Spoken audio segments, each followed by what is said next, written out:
Good day and welcome to news from Mayor Kings TV. First, the headlines. 38 violators convicted by mobile court in Asaba. Oborevwori images new Telegraph Governor Infrastructure of the Year. Delta government commits to federal government partnership as he backs Aiyedatiwa project. Ondo State Governor frees 8 inmates and reduces sentences for 35 others on inauguration. Nigerian actor Chukwuka reveals he was attacked on movie set over Mohbad's death. Glo deploys infrastructure to strengthen network coverage. Zelensky willing to give up presidency in exchange for NATO membership. On our sports, Arsene Wenger claims Arsenal have 20% chance of winning EPL title. Now the news in full.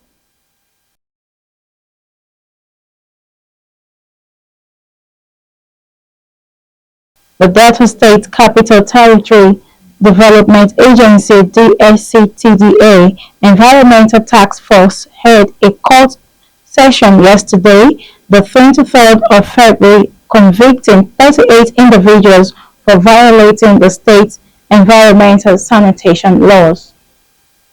According to a report disclosed to the court by the head of environment at DSCTDA, Mr. Isaac Ronso, the offenders were apprehended while conducting personal business instead of participating in the mandatory monthly sanitation exercise.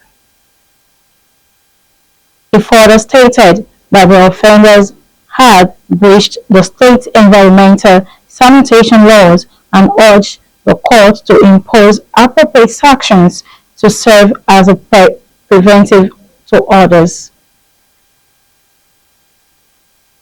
Representing the Director General of the DFCTA, Patrick Uka, Mr. Ronso emphasized that the government had intensified its monitoring efforts to ensure residents improve their environmental hygiene. However, urged the public to consistently maintain cleanliness in their surroundings to promote a safer and healthier Delta state.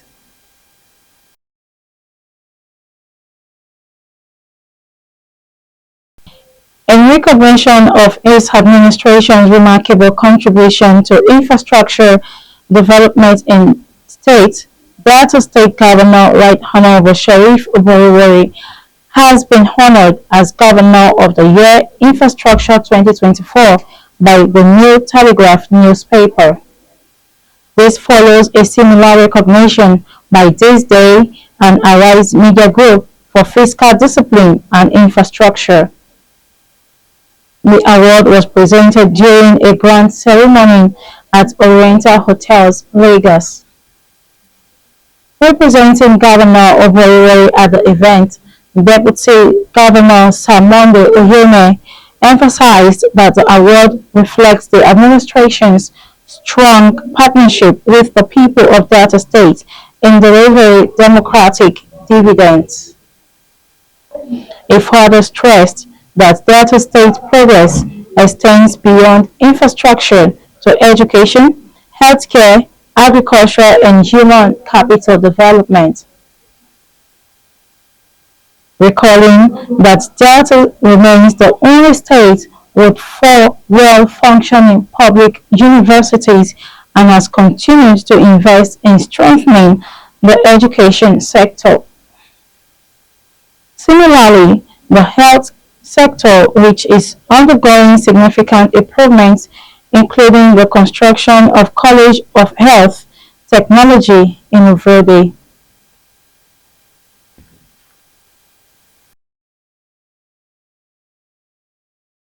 Delta State Governor Right Honorable Sheriff Oborevwori has restated his administration's commitment to partnering with the federal government for the socio-economic transformation of the state.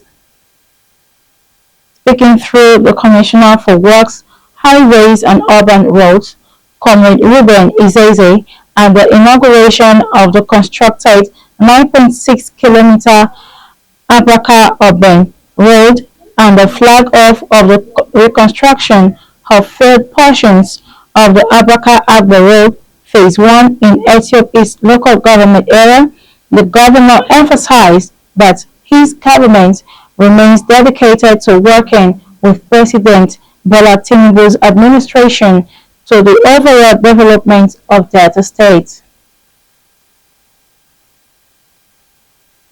Oborevwori commended the Niger Delta Development Commission and the DC for initiating the recognition of the crucial access road and called for completion of the project to Benin.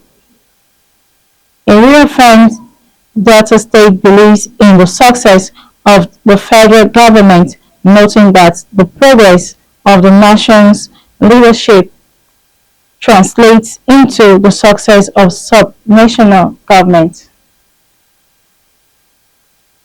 The governor also appreciated President Tinubu's support for the NDDC board, urging him to sustain efforts in advancing infrastructure development in the Niger Delta region.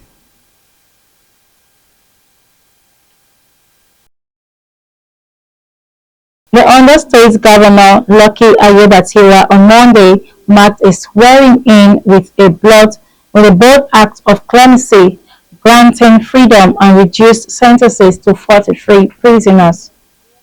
Acting on the recommendation of the State Advisory Council on the Prerogative of Mercy, Aiyedatiwa ordered the immediate release of 8 convicts, while 15 death row inmates had their sentences commuted to prison terms.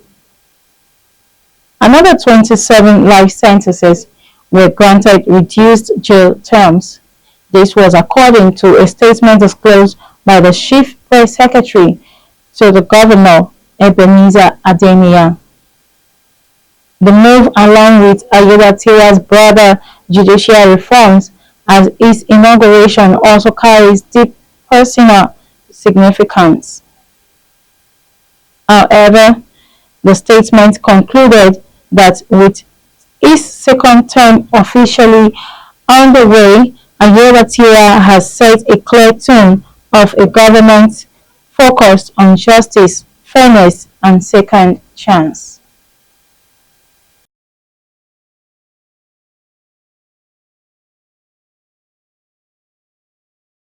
In a world of entertainment, Nollywood actor Jude Shokoka has opened up how he was attacked by some unknown men on a movie set in Ikorodu, Lagos State, over Mohbad's death. The movie star disclosed that the assailants attacked him because they thought he was Naira Marley's father. Chukwuka disclosed in an interview with Seun Oloketuyi on his YouTube page, revealing that the assailant accused him of being the father of Naira Marley and that he was responsible for Mohbad's untimely death.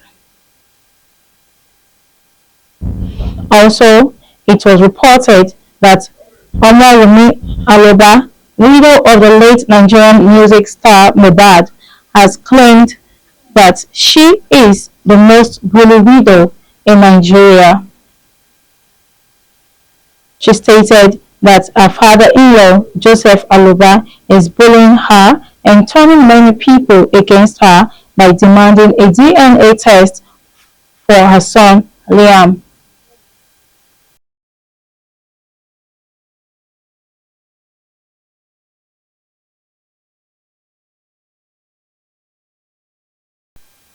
And in a world of business, the Nigerian Telecommunications Globacom has intensified its nationwide network project to ensure improvement customer service, the operator said in a statement on Sunday.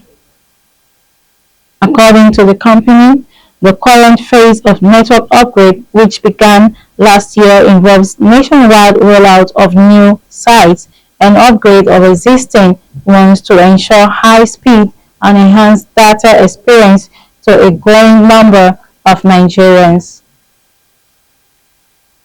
Reacting to the recent increase in telecom tariff, Globalcom stated it is committed to building a world-class telecommunications infrastructure and offering its customers the most operative rates of voice and data services.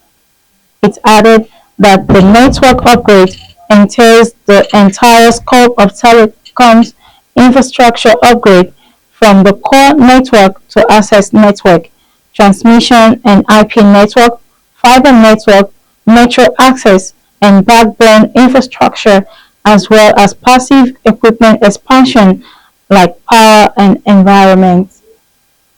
However, this is aimed at creating more redundancy for better network availability.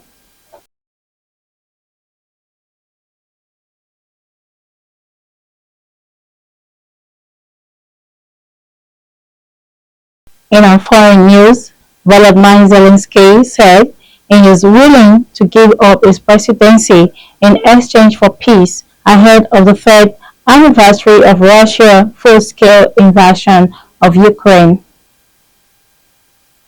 His comments came after US President Donald Trump called Zelensky a dictator without elections earlier this week. According to Ukrainian law, elections are suspended under martial law, which has been in place since Russia's full-scale invasion in February 2022. Zelensky is meeting Western leaders on Monday, some in person in Kyiv and some online, as they work out how to provide a post-war security where the US will not. He further said the topic of Ukraine joining NATO would be on the table at the meeting. Also, it was stated that if Ukraine's leaders reject a Donald Trump-shaped peace proposal it does not agree with, as he suggested today, then it could have lasting consequences for the course of the war.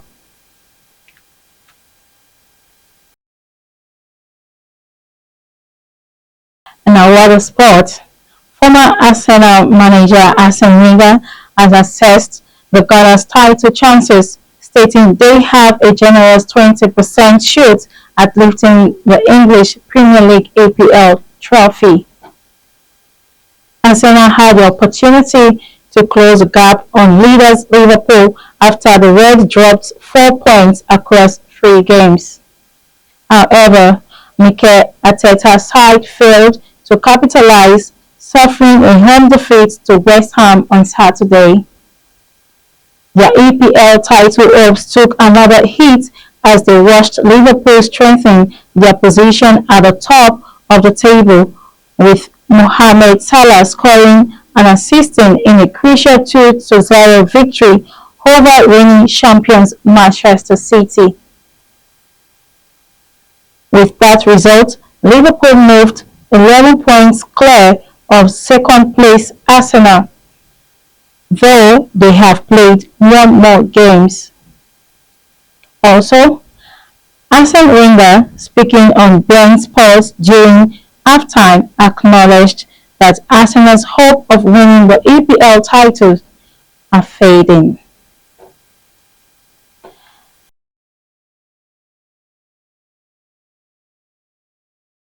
Now the recap on headlines. 38 violators convicted by mobile court in Asaba.